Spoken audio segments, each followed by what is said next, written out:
동짓날입니다.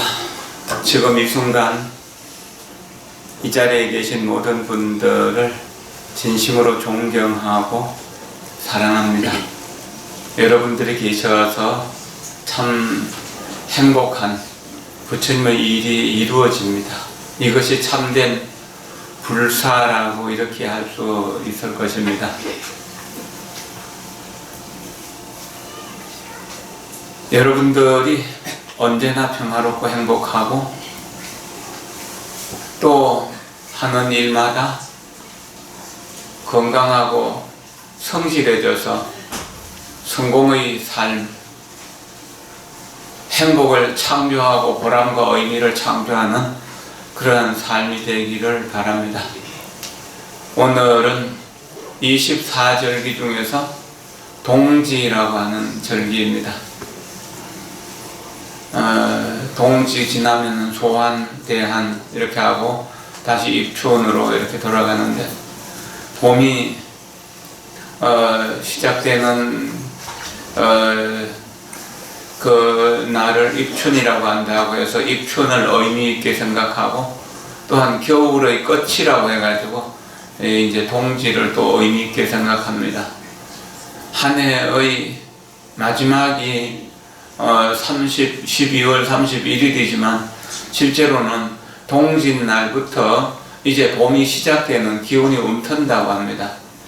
그래서 동지는 낮이 가장 짧은 날, 밤이 가장 긴 날이라고 이렇게 말할 수 있는데, 밤이 길다는 것은 어둠이 길다는 이야기고, 어둠은 우리들의 어리석음이고 또한 미혹이고 무명입니다. 캄캄한 밤중과 같은 삶이라는 것이죠. 그래서 많은 두려움과 고통과 여러 가지 어려움들이 있습니다. 봄이 오면은 만물은 새로운 싹을 틔우게 되고 그 새로운 싹은 다시 무럭무럭 자라나서 꽃이 피고 열매를 맺게 되는 것이 또 1년의 주기이기도 하죠. 이렇게 해서 가을이 되어서 단풍이 들고 낙엽이 지고 앙상한 나뭇가지가 이렇게 이제 겨울을 맞이하시다가 찬바람을 맞는 것처럼 겨울을 맞이하다가 이제 새봄이 시작되는 날, 뭐 오늘이라고 해서 또 내일이라고 해서 봄의 기운이 느껴지지는 않겠지만 그러나 봄의 기운이 움트기 시작하는 그런 것을 기원해서 이제 우리에게 다가온 여러 가지 괴로움의 원인들을, 괴로움의 덩어리들을 전부 행복의 에너지로 바꾸는 날, 바꾸겠다고 서원하는 날이라고 이렇게 생각해도 좋을 것입니다. 저는 며칠 전에 기도하면서 문득 생각했습니다. 부처님의 가르침 전체를 한 글자로 요약하면 뭐가 될까? 부처님의 가르침 전체를 한 글자로 압축한다면, 농축한다면 무엇일까? 이것에 대해서 생각해보고 옛 어른들은 또 어떻게 생각했는가? 이렇게 여러 가지로 생각해본 결과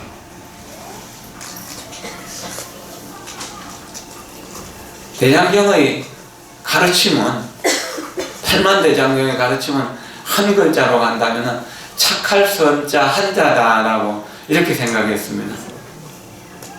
이것이 어쩌면 나의 깨달음이기도 하고 그러한 삶을 살겠다고 서원하고 지금까지 살아왔지만 그것을 좀 더 구체화하고 실천하는 일이 지금의 앞으로의 삶일 것이고 지금부터 이후로의 삶일 것이라는 그런 다짐도 하게 됐습니다. 합창하십시오. 가지가지 나쁜 짓을 꾸맨들 하오리까 따라서 하세요. 착한 일 얼마든지 받들어 행하리다. 이리하여 이내 마음 깨끗만 하여지면 이것이 부처님들 가르치신 법이라네. 편안히 앉으십시오. 우선 제약, 막작, 중선, 봉행, 자정기, 시제불교에서 팔만대장경의 가르침을 16자로 함축한 말입니다.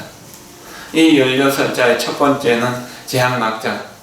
갖가지 나쁜 짓을 꾸맨들 하오리까. 왜 꿈속에서라도 나쁜 짓을 해서는 안 되는가라고 하는. 그것은 나쁜 짓은 곧 고통을 만들어내는 원인이기 때문에 그렇습니다. 착한 일을 얼마든지 받들어 행하리라. 중선봉행이라고 할 때 착한 일을 받들어서 행하게 될 때 우리들의 고통이 행복으로 변해진다. 행복의 원인이 점점 커진다라고 하는.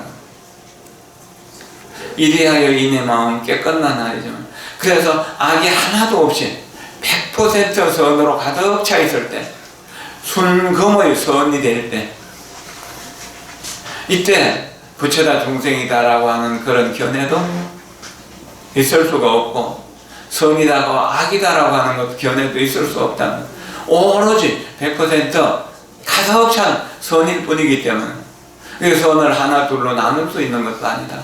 본보다 성인이다, 중생이다, 부처다라고 나눌 수 없는 것이다. 있다 없다라고 나눌 수 없는 것이다. 오로지 100% 선뿐이다.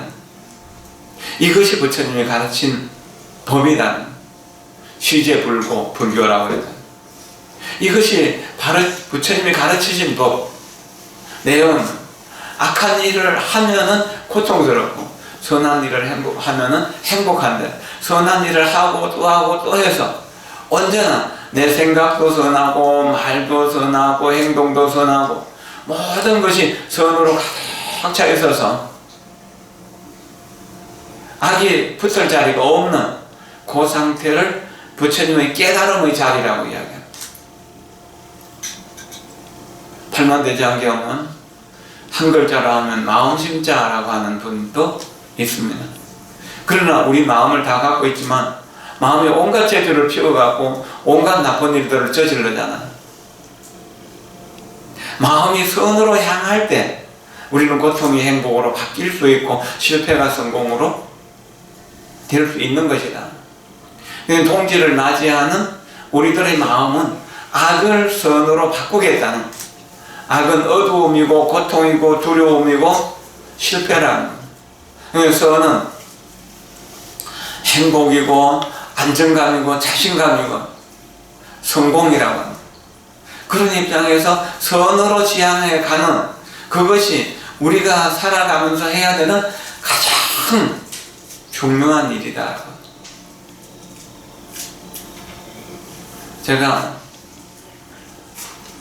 1972년, 71년에 가을에 출발했다가 다시 집에 갔다가 또 이 청화산 먼저 가면 서자, 암자, 서함큰 스님 이제 밑에서 또 행자생활하면서 한 3개월 초발님 자격문도 배우고 그러다가 다시 거기 인연이 아닌 것 같아서 집에 갔다가 그때 정월 초이튿날, 그 72년 정월 초이튿날 출가해가지고 지금까지는 이제 저 집에 안 가고 사는데 그때부터 지금까지 마음속에 언제나 변하지 않는 생각은 제약막작 중선봉행, 자정기 시제불교, 그 중에서도 중선봉행, 가지가지 선한 행을 받들어 행한다라고 하는 것, 그것입니다. 물론 나도 과거 전생에 여러 가지 죄업들이 많기 때문에 그렇게 잘 살았다고 볼 수도 없고 지금도 만족하지는 못합니다. 그러나 선한 쪽으로 방향을 틀면서 그렇게 살다 보니까 그런 쪽에 가까워지고 그런 사람들을 만나게 됩니다. 선한 사람들을 만나게 되고 선하게 변하면서 불행이 행복으로 바뀐다라고 하는 그런 이야기를 이렇게 신앙 고백을 하시는 분들이 참 많이 있어요. 이렇게 변해가는구나. 이렇게 악을 선으로 변화시키는 것을 보살도라고 하는, 보살도는 보살의 바람인, 보살의 실천행을 통해서, 불법 실천을 통해서 깨달음의 세계를 만들어가는 것이다. 이렇게 하는. 그것을 6가지로 나누어서 설명했는데, 첫째가 보시고, 둘째가 지게고, 세 번째가 인욕이고, 네 번째가 정진이고, 다섯 번째가 선정이고, 여섯 번째가 지혜라고 하는, 반야지혜라고 하는. 근데 철저하게 우리 마음을 관찰해보고, 우리 마음, 몸을 관찰해보면, 이 몸과 마음은 독립된 것인 것처럼 느껴집니다. 여러분 모두가 다 각각 모양이 다르잖아요. 또한 마음의 모양, 생각도 다 다르잖아요. 그러나 그 근원은 하나다라고 하는 사실. 뭐냐, 이 삼라만상이 전부 천차만별로 벌어져 있지만 지구라고 할 때 하나잖아요. 근데 우리는 지구의 세포, 지구의 일부분일 수밖에 없다는 거예요. 또 지구도 우주라고 할 때는, 우주가 하나가 될 때는 우리 우주 속의 작은 세포라고 하는, 그렇기 때문에 우리들의 내 마음속에, 우리들 마음속에 남들이 다 들어있고 남들 마음속에 내가 들어가 있다는 거예요.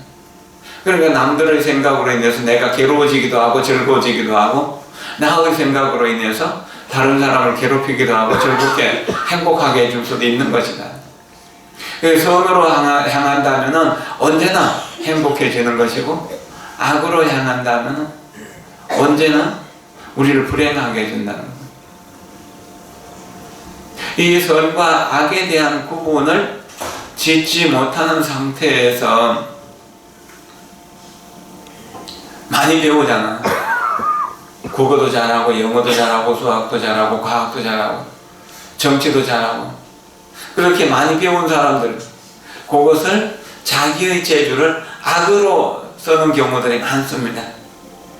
그래서 장래성 있고 정말 나라를 위해서 크게 일할 수 있는 사람이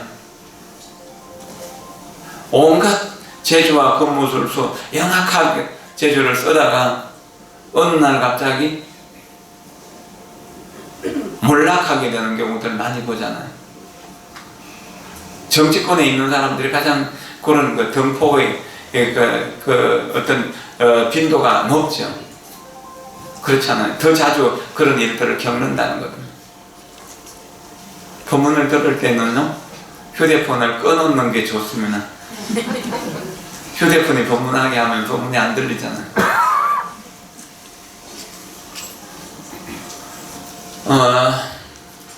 최근에 뭐 뉴스를 통해서 여러 가지 그 비리들에 대한 것들도 많이 보게 되잖아요. 안 보려고 해도 안 볼 수가 없을 정도로 많이 쏟아져 나오는데, 그 근원 중에 뭔가 사악한 기운이 들어있다는 겁니다. 선량한 기운이 들어있는 사람들은 항상 세상 사람들을 기쁘고 즐겁고 행복하게 해줍니다. 근데 사악한 기운이 들어있는 사람들은 항상 자기만 괴로운 것이 아니라 남들까지 계속 괴롭히는 사람이에요.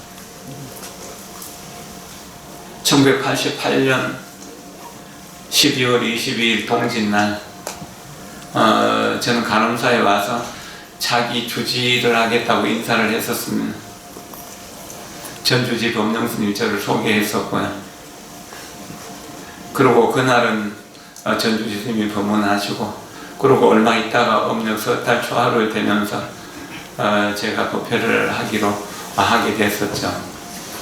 그로부터 지금 이제 31년이 지났습니다. 잠시 살다 간다고 했는 게 벌써 여기에 뿌리가 내려가고 이제 움직일 수 없었도록 되어버렸어요. 인연이 있어서 여기 왔다가 이제 인연이 있어서 살게 되었고, 그런 인연을 선으로 성숙시키면서 살아가려고 했었습니다. 저와 만나는 사람들에게 깨끗하고 곱고 향기롭고 진실한 깨달음의 연꽃을 피우겠다라고 하는 그런 서원을 했었는데, 이제 그런 서원이 저라고 하는 진흙에 뿌리를 내린 그런 많은 분들이 그래도 행복의 기운을 얻어가고 있다는 그러한 다소 위안도 얻고 또 다소 제가 좀 더 성실했다면 좀 더 많은 사람들에게 더 큰 이익을 줬을 텐데 라고 하는 그런 생각도 해봅니다. 그러나 이미 이타적인 선을 내 삶의 중심에다가 두고 살아왔고 또 그것이 익어가고 있기 때문에 이제 다시 물러서는 일, 퇴전하는 일은 없을 것 같다는 생각이 듭니다. 돈이나 명이나 권력 때문에 내 의지를 바꾸지 않는다, 굽히지 않는다. 이렇게 해서 내 스스로 불퇴전을 끊임없이 다짐하는 겁니다. 내가 정진하고 있다면 나는 퇴전하지 않을 것이다. 어제도 정진했고 오늘도 정진했고 내일도 정진할 것이다. 이렇게 정진을 꾸준히 해 나간다면 어떻게 물러설 일이 있겠는가? 공부하는 일은, 그래서 성공하는 일은 하류에서 상류로 배를 놓져 올라가는 것과 같다. 열심히 노를 지으면은 이렇게 배가 움직여서 하류에서 상류로 올라갑니다. 그러나 배 젓는 것을 쉬면은 그냥 가만히 있는 것이 퇴보하는 일이 됩니다. 물러나는 인연이 되는 것이죠. 그래서 끊임없이 매일매일 순간순간 정진하지 않으면 안 됩니다. 선하게 살면 좋다는 것을 모르는 사람은 없습니다. 다 압니다. 그러나 악의 기운이 너무 커서 그걸 악업이라고 그러죠. 악의 습관으로 자꾸 끌려가요. 나만 이렇게 하면 되지라고 하는 생각, 그것이 악이거든요. 그래서 팔만대장경을 한자로 하면 착할 선자지만 두자로 하면 뭔가 이욕이라고 합니다. 욕심과 이별한다는 말. 욕심과 이별한다. 욕심을 버린다는 말. 그래서 팔만대장경 뭐죠? 욕심 버려라. 여기에요. 선하게 살려면 욕심을 버려야 돼요. 욕심은 모든 악을 만드는 근원이거든요. 욕심으로 하면 모든 것은 악이 될 수밖에 없어요. 그래서 선하게 살겠다고 매일매일 다짐해야 돼요. 나에게 선하게 대하는 사람도 나는 선하게 대하고, 나에게 악하게 대하는 사람도 나는 선하게 대하겠다. 악을 나는 악으로 갚지 않는다. 선으로 갚는다. 남이 나에게 화살을 던지면 나는 그것을 꽃으로 갚겠다는 그런 마음으로 사는 겁니다. 남이 나를 해치더라도 당신이 나를 해침으로 인해서 내가 강해질 수 있는 지혜를 얻게 되니까, 인욕 바람이의 갑옷을 입을 수 있으니까 이것이 얼마나 고마운 일인가 생각합니다. 가능하면 남들에게 뭔가를 베풀면서 살고 싶다고 생각했습니다. 늘 그것을 반복하면서 생각하면서 남 주는 것에 대해서 부담감이 별로 없습니다. 무엇인 것이 생기면은 이걸 누구를 주면 좋을까라고 생각합니다. 누구에게 주면은 가장 값지게 주는 것일까라고 생각해 봅니다. 그래서 그 사람이 기쁘고, 그 사람이 가치 있고, 그 사람이 의미 있고, 그 사람이 좀 더 좋은 쪽으로 변해간다면 주는 가치를 충분히 드러내는 거잖아요. 내가 가지고 있으면 아무 의미가 없는데 남을 줄 때 큰 의미를 만들어 간다는 겁니다. 중요한 일이죠. 물건도 주지만 물건은 주면 그게 자기 손에 있을 때까지만 이익이에요. 옛날에 어떤 사람이 이렇게 술주정뱅이 친구를 알았는데 오래 알다 보니까 서로 헤어지기가 어려운 거예요. 근데 이제 이 사람은 좀 잘 사는 사람이니까 술주정뱅이가 꼭 술값 내놓으라고 하면은, 근데 술값을 이제 몇 푼씩 주기도 하고 또 술을 받아주기도 하고, 그러면서 네가 다들 제발 좀 나 좀 괴롭히지 마라. 나 좀 편하게 해주라고. 그러면 그 친구는 내가 술 취해가지고 술 깨기 전까지는 널 안 괴롭힐게. 술 깰 때까지는 너를 안 괴롭힐게. 그랬다고. 그러니까 언제나 술 취하도록 술값을 줘야 되는 입장이에요. 물질은 결국 그런 겁니다. 한계가 있다는 거죠. 어떤 일이든지요. 돈을 주더라도 그 사람이 돈을 못 지키면 결국 뭐 얼마 없으면 안 되면 서로 이렇게 나쁜 관계가 될 수 있잖아요. 그래서 돈을 주는 것은 크게 주는 것이 아니다. 그러면 선하게 사는 방법인 부처님의 가르침을 전해주는 것이 더 중요한 일이다. 혹은 법포시 혹은 법공양이라고 이야기해요. 법을 공양하는 그런 것을 실천해야겠다. 그럼 법을 어떻게 공양할 수 있는가? 내가 부처님이 무슨 말씀을 하시는가를 계속 공부해야 되는 거예요. 그래서 부처님의 가르침이 내 것이 될 수 있도록 하는 것. 이것이 내 정진인 것. 이런 정진이 끊임없이 지속되면 남들에게 줄 수 있는 법이 많아요. 부처님을 공부할 때 부처님이 내 마음속으로 들어오는 거잖아요. 그리고 부처님의 명호나 부처님의 경전을 읽을 때 부처님이 내 마음속으로 들어와서 내가 부처님이 되는 것. 부처님이 내가 되는 것. 부처님과 내가 하나가 되는 것. 그러면 내가 하는 생각이나 말이나 행동이 부처님을 대신하는 그런 삶이 되는 겁니다. 옛날 어른들은 이것을 대불행화라고 했습니다. 부처님을 대신해서 교화를 행한다. 부활이라고 하는 말 있잖아요. 부처님을 부활시키는 일이 무엇인가? 부처님의 가르침을 받아들인다는 것, 배우고 정진하는 것, 익히는 겁니다. 그렇게 정진하다 보면은 내가 부처님의 말씀을 할 수 있고 부처님의 생각을 할 수 있고 부처님의 행실을 행할 수 있어진다는 것. 그만큼 남에게 이익을 줄 수 있어요. 틱나탄 스님은 내 삶이 곧 내 가르침이다 라고 그렇게 말씀하셨어요. 내 살아가는 모든 모습이 바로 내 삶 전체가 다른 사람들에게 교훈이 된다는 것은 가르침의 삶을 사는 것이다. 그래서 언교, 말로 가르치는 것보다 더 큰 감동은 신교, 몸으로 가르치는 것이다.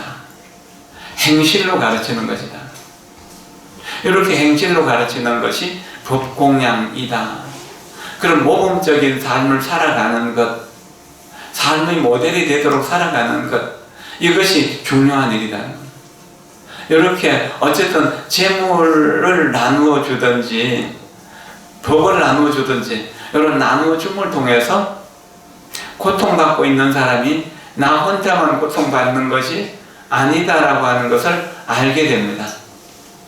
그러면 어떻게 되나? 아, 나를 도와주는 사람, 나를 이해해주는 사람, 나를 사랑해주는 사람, 나를 인정해주는 사람이 있구나 하는 그 마음으로 마음속에서 막연한 두려움, 어떤 일로 인해서 겪게 되는 두려움들이 없어지게 됩니다. 이것이 이제 두려움을 없애주는 보시가 되는 겁니다. 함께 있어주는 겁니다. 이건 사서법에서 동사섭이라고 하는 함께 해주는 것이죠. 우리 관세음 보살은 언제나 우리에게 편안함을 주시고 두려움을 없애주시는 분이에요. 그래서 관세음 보살을 시무에 두려움 없음을 보시해주는 보살이다. 두려움 없음을 보시해주는 보살이다. 두려움 사람 옆에 손을 잡아주고 어깨를 다독여주고 포근히 안아주면서 걱정하지 마, 내가 너를 지켜줄게. 내 생명 바쳐서 너를 지켜줄게.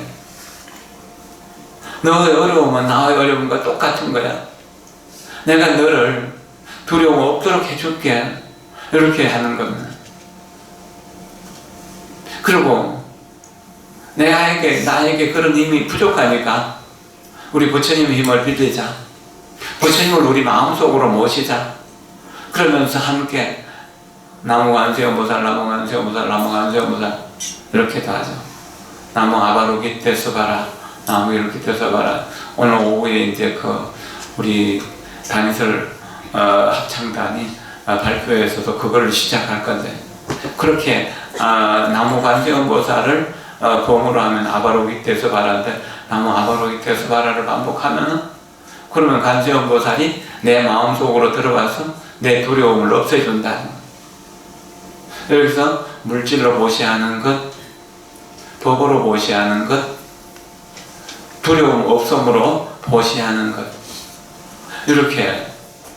그러면은 우리가 고통받는 사람들에게 뭔가 도움을 줄 수 있어진다는 겁니다. 이렇게 보시를 하고 보시를 꾸준히 하다 보면은 보시할 것들이 많아져요. 줘야 될 물건들, 주고 싶은 물건들을 줄 수 있을 만큼 능력이 생겨요. 이제 며칠 있으면 새해를 맞이하고 지금부터도 새해 복 많이 받으세요 뭐 하는 그런 인사말들을 주고받고 하잖아요. 복이란 뭘까요?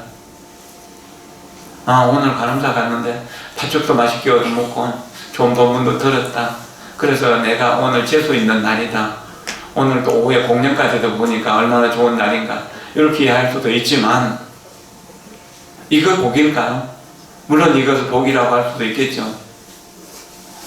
고통받는 사람들이 있는데 내가 고통받는 사람 곁에 가서 그 사람을 도와서 먹을 것을 준비해주고 입을 걸 준비해주고 그 사람이 친구가 되어서 한낮일 동안 놀아준다. 그래서 그 사람이 편안함을 느끼고 기쁨을 느끼고 안정감을 얻도록 해준다고. 그런다면 어떤 것이 더 큰 복이 될까요? 복은 받을 수 있는 능력, 받는 능력이 아닙니다. 줄 수 있는 능력, 주는 능력을 말합니다. 보시바람일은 주는 능력을 100% 갖추어 나가는 겁니다. 그럴 때 저래 날마다 주기만 하면 저 사람 뭐 먹고 살까 싶은데 줄 것이 많이 생기더라고요. 저는 그것을 체험하고 살아가고 가고 있거든요. 늘 주는데도 줄 것이 있어요. 숨을 안 쉬고 사시는 분 없죠? 숨결을 관찰해 보십시오. 숨을 들이쉬면서 연꽃 같은 미소로 내쉬면서 사랑 담아 말하기. 연꽃 같은 미소로 사랑 담아 말하기. 연꽃 같은 미소로 사랑 담아 말하기. 연꽃 같은 미소로 사랑 담아 말하기. 연꽃 같은 미소로 사랑 담아 말하기. 연꽃 같은 미소로 사랑 담아 말하기. 숨을 계속 들이쉬기만 하고 내쉬지 못하면 어떻게 될까요? 살 수 있을까요? 못 살죠. 그러니까 우리가 돈을 벌기만 하고 쓰지 않는다면 죽는 거예요. 죽은 사람의 삶이에요. 제대로 쓰는 게 참 중요해요. 그리고 사람이 계속 먹기만 하고 배설하지 못하면 어떻게 되나요? 죽지요. 그런 겁니다. 우리 보시는 이렇게 순환을 이야기하는 거예요. 숨을 들이신 것만큼 내쉬어야 된다는 거예요. 먹은 것만큼 배설해야 된다는 거예요. 그러면은 이렇게 돈을 벌어가지고 술집에 식당에다가 갖다 주는 방법도 있죠. 춤추러 가면서 돈을 쓰는 경우도 있고, 또 그 귀금속이나 뭐 이렇게 귀중품을 살 수도 있습니다. 그것은 그때 사는 잠깐의 기분, 그때 밥 먹거나 술 마실 때 그냥 이렇게 대충 잠깐 괴로움을 잊을 수는 있을지 모릅니다. 그러나 그것은 재생산해내지 못합니다. 병을 만들어버립니다. 그러나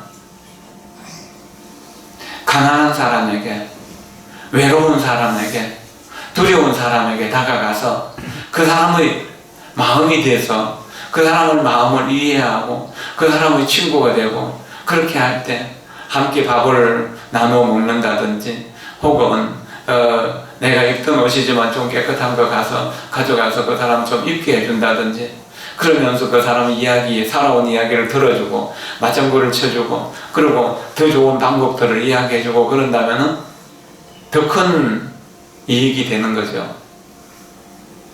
참목스님이라고 하는 분은 대천스님이라고도 하고 남명스님이라고도 하던 분이었습니다. 이분은 평생을 어떤 특별한 의지처가 없이 그렇게 정진만 하고 사셨고, 포구에도 뭐 지내고 그러다가 부산 쪽에서 활동을 좀 하셨고, 나중에는 순천 서남사에 그 달마전에 잠시 머물기도 했었고, 또 천원사에 머물기도 했고 그랬거든요. 그 순천 서남사에 계실 때 제가 친견도 하고 그랬고, 글씨를 잘 쓰셔서 누가 나오면 글씨도 써주시고 법문을 하시는데, 이게 상당 법문, 어떤 조실스님의 법문보다도 뛰어난 법문을 잘 하셨던 분입니다. 그분이 돌아가시고 난 뒤에 그분을 존경하던 분들이 그분의 법문 내용을 뭐 녹음된 것도 없고 그런데 기억대로 대충 이렇게 조그맣게 책을 냈어요. 근데 그 책 제목이 돈에도 암놈 돈이 있고 순놈 돈이 있다. 자, 여러분들의 돈은 암놈입니까? 순놈입니까? 순놈은 새끼를 못 치는 거죠. 소비입니다. 재생산이 안 되는 소비예요. 고통을 만드는 소비라면, 암놈은 새끼를 치는 돈이에요. 보시를 하는 거예요. 진정으로 물질적인 보시, 법보시, 또 무예보시, 두려움 없음을 보시하는 그런 보시라는 겁니다. 이렇게 보시를 하게 될 때 공익을 위해서 다른 사람의 이익을, 다른 사람의 행복을 위해서 보시를 할 때 그것이 진정한 복이 된다는 겁니다. 선이라고 하는 말은 남을 이익되게 해준다. 남을 즐겁게, 기쁘게, 행복하게, 편안하게, 두려움 없이 해준다. 남들의 이익을 위해서 살아가는 것, 이것이 가장 좋은 삶이라고 하는 겁니다. 역사 속에서 부처님의 삶을 생각해 봅시다. 부처님이 지금도 인도에서 아주 벽지고, 이제 네팔이라고 하는 작은 나라에 사람도 안 사는 항구지 같은 곳, 거기가 룸비니 동산이에요. 그 룸비니 동산에서 탄생하셨어요. 카필라 왕국이라고 하지만 인구 100만 정도 될까 말까 하는 아주 작은 나라였고, 그 옆에 코살라국이라든지 마갈타국이라든지 이런 큰 나라들이 많이 있어서 항상 위협을 겪고 있기도 했었어요. 인생 무상을 체험하고 출가해서 6년 만에 큰 깨달음을 얻으시고 45년 동안 설법을 하셨죠. 그 45년 설법의 법원이 실제로 들었던 사람이 얼마나 될까요? 그때 부처님을 얼굴을 받고 부처님 이름이라도 한번 들었던 사람 아마 몇십만 명, 몇백만 명도 안 될 거예요. 부처님이 걸어가셨던 그 전법 여행의 지도를 보면은 경상남북도를 합친 것 정도 될까 말까 하는 정도예요. 그리고 그 도시로 가서 부처님 법문하셨다고 하더라도 마갈타에서 그 광사성, 또 코살라의 사위성에서 법문하셨다 해도 거기에서 법문을 들은 사람은 또 얼마나 있겠습니까? 극히 소수였을 거예요. 그렇지만 부처님의 법은 제자를 통해서 이어져서 지금 오늘 이 지구상에 부처님이라고 하는 분을 모르는 사람이 없잖아요. 이렇게 부처님은 끊임없이 부활해 가고 있다는 겁니다. 새롭게 살아가고 있다는 겁니다. 왜 그럴까요? 왜 부처님 법을 배우고 부처님 법을 전성하고 연구할까요? 부처님을 의지하기만 하면 우리 불행이 행복으로 바뀌기 때문에 그래요. 이것이 부처님의 법이 선한 법이기 때문에 남에게 행복을 주는 법이기 때문에 슬픔을 기쁨으로 만들어줄 수 있고 괴로움을 즐거움으로 만들어주는 법이기 때문에 지금까지 전성되고 있다는 겁니다. 부처님이라고 하는 위대한 그분의 지혜와 자비라고 하는 그러한 아주 강력한 에너지가 우리 중생들의 마음속으로 들어오면 바로 우리가 부처님으로 살아갈 수 있는 힘이 생기는 겁니다. 크레인이 전력이 들어가면 무거운 것을 번쩍번쩍 들잖아요. 큰 기차, 비행기 뭐든지 간에 거기에 전기가 들어가지 않는다면 전력이 배터리가 없어지면 어떻게 됩니까? 아무것도 없는 고철덩어리밖에 아니잖아요. 그러나 거기 전력이 들어가면 모든 것을 만들어내는 위대한 힘이 되는 거잖아요. 모든 것을 움직여가는 힘, 그것이 뭔가 바로 선의 기운이고 그 선에 대한 이치를 분명하게 아는 것을 지혜라고 한다면 그것을 활용해서 쓰는 것을 자비라고 하는 것입니다. 그럼 구체적으로 뭔가요? 우리 모두가 행복을 원한다는 사실을 자각하고 모든 생명 하나하나가 우주와 똑같은 가치를 지니고 있다는, 부처님과 똑같은 가치를 지니고 있다는 겁니다. 제가 이야기를 시작하면서 이 자리에 계신 모든 분들을 진심으로 존경하고 사랑합니다라고 한 것은 여러분들의 근본 바탕, 여러분들의 성품이 바로 부처님의 성품과 똑같기 때문에 그 성품을 존경하고 사랑한다는 뜻입니다. 부처님 법을 이해하고 부처님 법을 깨달았다면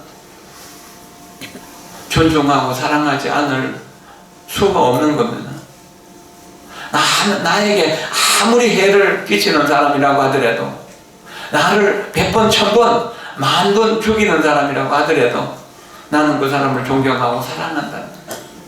이것이 부처님의 자비심입니다. 나에게 먹을 것 갖다 주고 입을 것 갖다 주고 칭찬해 주고 찬탄해 주고 뭔가 도와주는 사람만 내가 존경하고 사랑한다면 그것은 치우친 사랑입니다. 원하는 사랑이 아니고 큰 사랑이 아니다는 겁니다. 나를 비난하고 욕하고 헐뜯고 꾸짖고 때리고 칼로 찌르고 총을 쏘고 이렇게 해서 내 몸이 100번 1000번 죽는다고 하더라도 나는 그 사람을 나와 인연을 맺었기 때문에 내가 지은 모든 공덕을 그 사람에게 나누어 준다는 겁니다. 다 준다는 이야기입니다. 그리고 그 사람은 나 때문에 욕설을 하는 죄를 지었게 되었고, 나 때문에 나를 때리고 찌르고 죽이는 그런 죄업을 지었으니까 그 사람의 죄업을 내가 대신 다 받는다는 겁니다. 이것이 보시바람입니다. 왜냐하면 구경에 그 사람은 나고 나는 그 사람이기 때문에, 원수와 친구가 결코 둘이 아니기 때문에, 이것이 부처님의 진리이고 이것이 우주와 인생의 진리이기 때문에 어떤 경우에라도 남을 미워하는 마음이 생기지 않도록 출생 가초라고 하는 스님은 티베트 스님인데 1959년 무렵에 한 30살 좀 못 됐을 때 티베트 독립을 위해서 운동하다가 중국 경찰에게 잡혔습니다. 그래가지고 중국의 감옥에서 죽음과 같은 시간을 30년을 보냈습니다. 요즘 우리나라 교도소도 뭐 참 괴로움이 많은데, 중국의 그 티베트의 중국 그 타민족을 위해서 뭔가 배려한 게 있겠습니까? 죽지 않을 만큼 먹여주는 것. 그래서 죽어도 좋다고 생각하면서 세월안을 차고 항상 낮이 되면 또 일을 시키고 그랬다고 그래요. 우리도 일제시대 때 고등계 형사라고 해서 한국 출신의 형사들이 우리나라 독립군들을 고문하고 그랬던 일이 있었는데, 그 나라에서도 역시 그랬다는 거예요. 티베트 사람 중에서 중국 사람하고 친해가지고 중국의 벼슬을 하면서 티베트 난 독립군들을 괴롭히는 그런 사람들이 많이 있었다고 해요. 그런 사람들이 아주 죽는 것보다 더 더 심한 고문을 해갖고 그렇게 괴롭히는 일들도 많이 있었다고. 30년을 오직 불법을 위하고 중생을 위하는 그 마음으로 견디고 이겨냈던 겁니다. 티베트, 중국에 항복하지 않고, 나는 중국을 좋아합니다, 중국 정부의 가르침대로 따르겠습니다 라고 했으면 금방 풀려날 수 있었는데, 자기 고집대로 30년을 살고 나오고, 이미 세월은 다 지나가 버려서 한갑 지경이 된 거죠.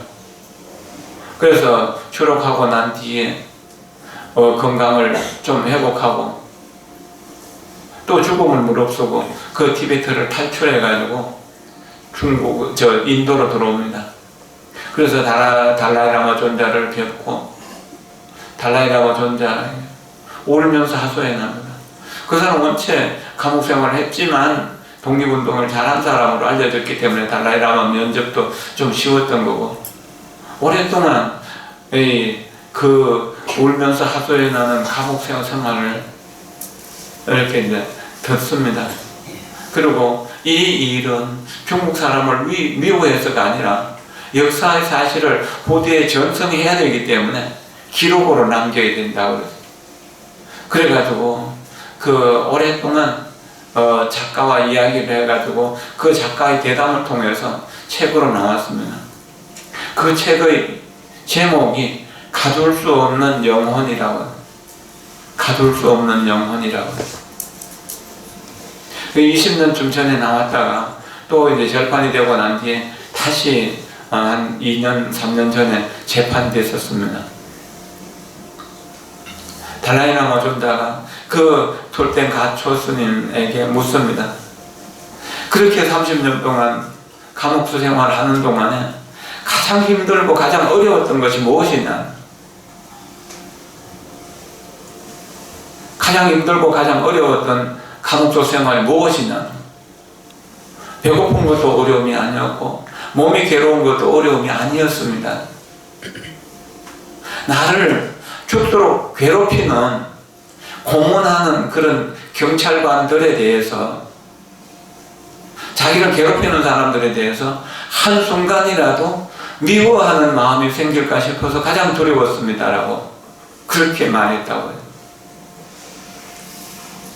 내 마음속에서 미움이라고 하는 기운이 싹쓸까 싶어서 가장 두려웠다는 이야기입니다.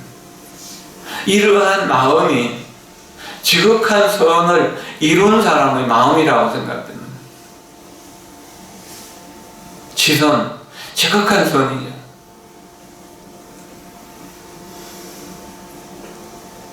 이것이 불교의 깨달음의 삶입니다. 이러한 내용을 우리는 배우고 익히는 것입니다.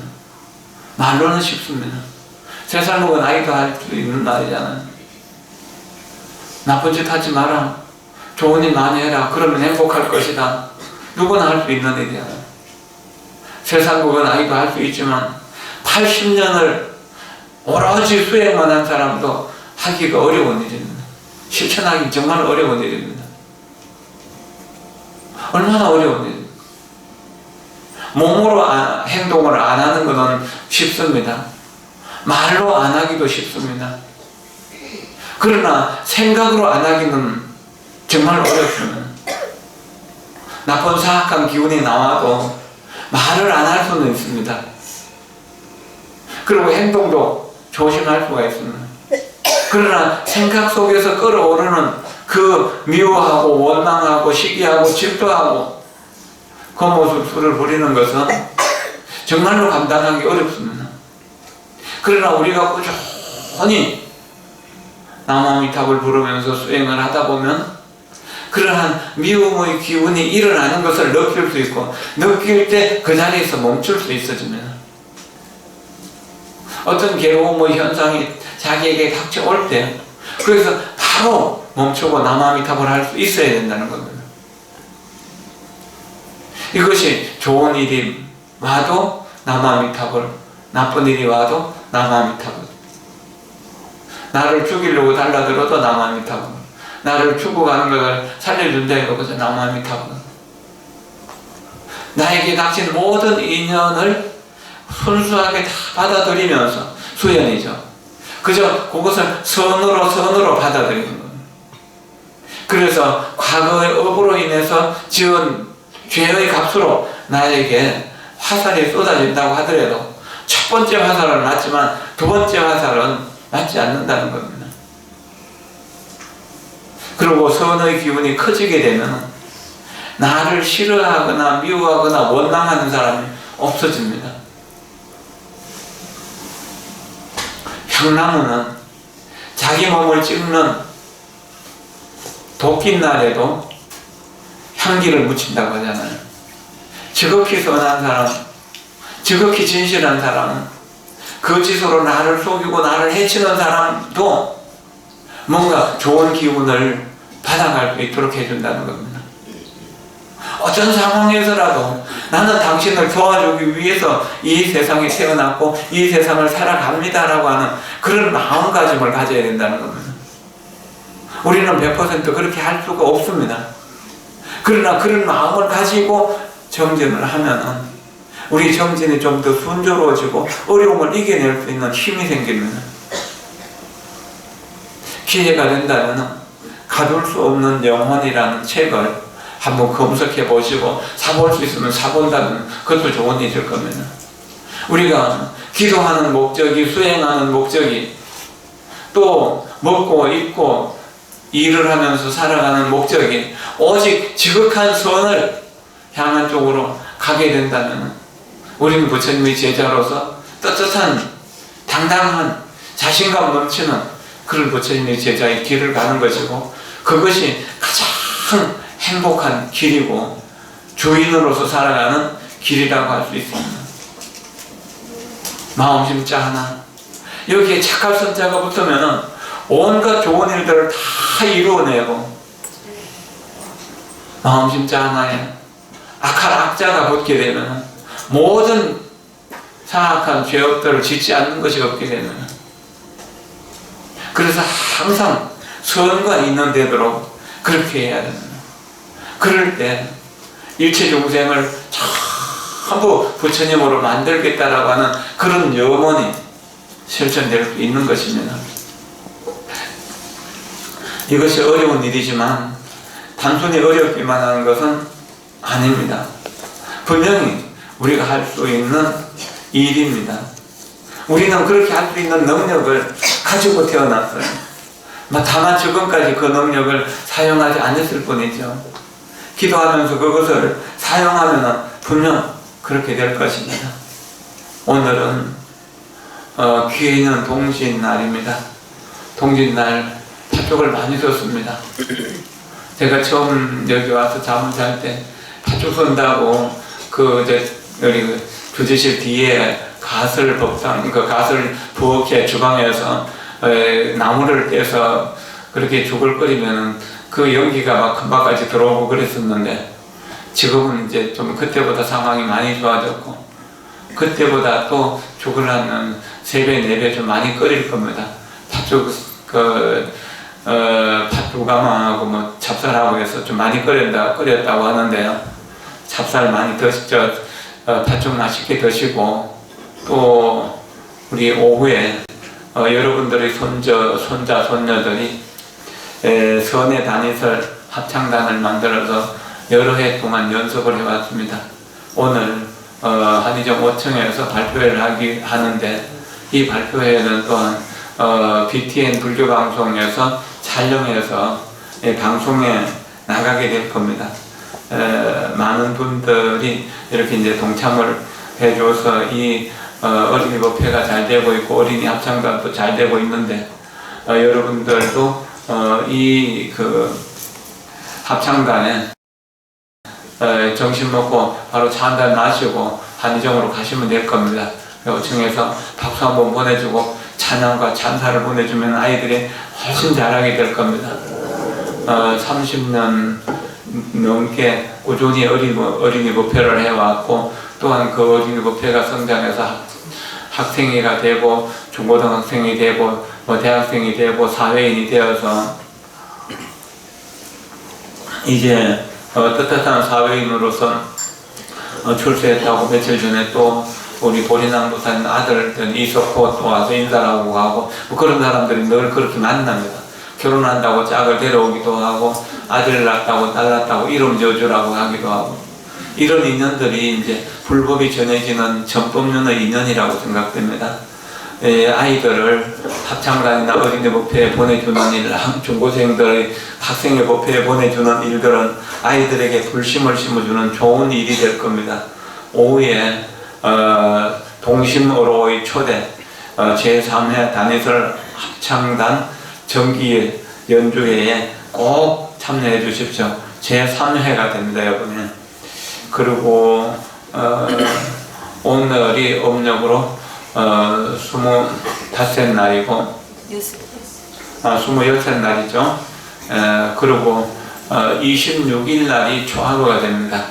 섣달 초하루는 나팔정진 부처님이 되신 날인데 이렇게 이제 우리 4월 초파일을 부처님 오신 날이라고 하는데 우리 12월 나벌 8일 12월 8일은 부처님 되신 날이라고 요즘 이제 부르기 시작했습니다. 저도 몇 년 전부터 부처님 되신 날이라고 하는데 부처님 되신 날을 기념해서 초하루부터 초일인 날까지 가행정진을 하고 가행정진을 하면서 보현행원품을 공부하려고 합니다. 제가 처음 행자 때 우리 원사 스님이 주시는 보현행원품을 받고 그것을 매일 읽으면서 정진을 했었고 또 예불대 참여문이 그때 이제 광덕 스님 번역해갖고 그 책에 편집되어 있어서 매일 예불대 참여문을 이렇게 읽으면서 108배를 했었습니다. 그것이 지금까지 살아온 삶의 에너지가 되었습니다. 삶의 기운이 된 그래서 요즘도 출가하는 스님들에게 저는 매일 해마다 봄, 가을로 출가하는 행자들에게 보현행원품과 이산연선사 발언문을 법공양합니다. 그동안에 보현행원품에 대해서 이야기할 이렇게 부분적으로 이야기했지만 집중적으로 이야기할 기회가 없었는데 이번 섣달 초하루부터 초 8회까지는 우리 행자들에게 나누어주는 보현행원품을 나눠드리고 보현행원품 강의를 하려고 합니다. 오전에는 오늘처럼 이렇게 한 10시 반부터 시작해가지고 1시간 정도, 오후에는 7시부터 시작해서 1시간 정도 하고 저녁에 또 1시간 좌선하고 그런 방법으로 해가지고 초하루부터 초 8날까지는 하게 되고 초 1회 날 저녁에는 양력으로 1월 1일 날 저녁이죠. 1월 1일 날 저녁에는 철야해서 밤 새벽 예불 시간까지 가행정진하는 것, 철야정진하는 것으로 그렇게 하도록 하겠습니다. 여러분들이 이 법회에 꼭 좀 동참해 주시면 좋겠고 1월 5일 날 성도제일 기념 성보 공양 대회가 있습니다. 조계종연합회에서 하는 건데요. 국제 여객터미널 컨벤션 센터에 5층에서 합니다. 이것이 이제 금년에 벌써 9회가 되고 내년에 10회가 된다고 합니다. 성보 공양하는 것은 4회째인가 좀 되지만 그 전에도 여러 가지 성도제 기념 행사를 했는데 상당히 자리를 잡았습니다. 여러분들이 좀 함께 동참해 주셨으면 좋겠습니다. 그리고 금년 2019년 관음사에 기도비 내시고 등록 달고 했던 그 기부금 영수증은 1월 5일부터 우리 종무소에서 발행하니까 그렇게 기부금을 받아가실 수 있었으면 좋겠습니다. 좋은 마음으로 좋은 말을 하고 좋은 행동을 하는 것이 불자의 삶이고, 불자가 아니라도 이것은 행복을 만들어내는 그러한 삶이 됩니다. 그것을 생각하면서 언제나 매일매일 기도할 때 다른 사람의 이익을 위해서, 남들의 행복을 위해서 기도하는 이런 기도가 될 때 보리심의 원이 보리의 행이 될 수 있는 것입니다. 그렇게 생각하시고 꼭 그렇게 해주셨으면 좋겠습니다. 대방강불 하엄경 입 부사의 해탈경계 보현행원품 공부는 26일 âm 덕 서탈 초하루부터 가능한 공부를 하도록 그렇게 하겠습니다. 여러분들에게 삶의 엑기스가 될 수 있는 그런 내용입니다. 저는 삶의 중심에 보현행원하고 관세음보살의 자비가 들어있고 그것이 아미타불로 뭉쳐져 있다고 이렇게 봐도 좋을 것입니다. 그렇게 되는 것, 이것이 불교 수행이거든요. 여러분 모두를 진심으로 존경합니다. 여러분 모두는 다 위대한 부처님이 되실 분입니다. 그리고 여러분 모두를 사랑합니다. 여러분 모두 이번 연말까지, 연말 이전에 마음속에 미워하는 사람이 있다면 다 용서하시고, 미움받을 일을 한 것이 있으면 다 참회를 하고 반성하시고, 새해에 복을 받을 수 있는 깨끗한 복의 그릇, 청정한 복의 그릇이 될 수 있기를 기원합니다. 고맙습니다. 감사합니다.